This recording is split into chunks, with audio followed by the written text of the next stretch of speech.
Good evening and welcome to Tucker Carlson Tonight. By all accounts, Attorney General Merrick Garland was shocked to hear criticism of the raid on Mar-a-Lago last week. It turns out that Garland lives in such a tiny, airless world of left-wing activists and sycophants that it had never occurred to him that anyone might object to sicking the FBI on Joe Biden's political opponents. When woke Twitter and the New York Times are your only sources of news, police state politics seems perfectly normal. Trump is bad. Find a reason to arrest him. That's how they think. So if you watched Garland carefully at his press conference the other day, you may have noticed that he appeared highly annoyed by the idea of having to stoop to explain himself to mere citizens. But he found a solution. Being a liberal, Merrick Garland's first instinct was to seize the role of victim. Because when you're a victim, you've already won the argument. You don't have to explain yourself. You don't have to change your behavior. You are, by definition, the good guy. The victim always is. Being oppressed means never having to say you're sorry. So as Garland explained at the press conference, the FBI was, in fact, the real victim here. Mean old Fox News was asking unfair questions, and that's just wrong. So the real problem isn't that America's most powerful law enforcement agency is dangerously politicized and corrupt. No. The real problem here is that people have dared to complain about it, and they must stop immediately, or else they're domestic terrorists.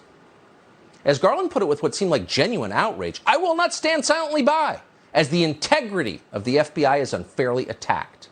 Well, of course, media organizations loved it. There's nothing they revere more than a victim. Victims are holy. So they immediately took Garland's side. They're being mean to the FBI. Stop it, guys. That's not allowed. But if you take 3 steps back and think about it for a second, Garland's position, which effectively is you're not allowed to criticize me, I'm the Attorney General of the United States, is pretty weird. In fact, it is an inversion of the traditional relationship between the U.S. government and the population it supposedly serves. According to Merrick Garland, the onus is on American citizens to respect the FBI. Obey, it's your duty. But, of course, that's not true. In a democracy, the onus is on the FBI to earn the respect of Americans. They work for you, remember? And lately, they have not been doing a very good job, and people know that they haven't been. The public's confidence in the FBI has plummeted by double digits in just the last few years.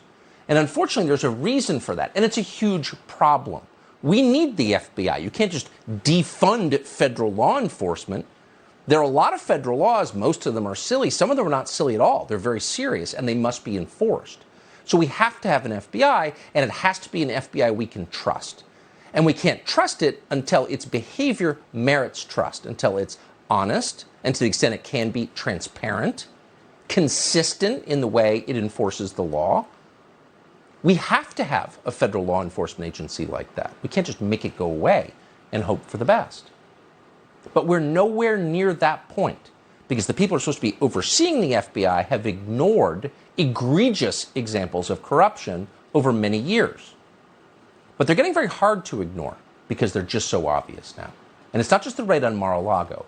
Consider the Gretchen Whitmer kidnapping case. You may remember that story. It's from the fall of 2020. You may even have followed it a little bit and heard how it ended.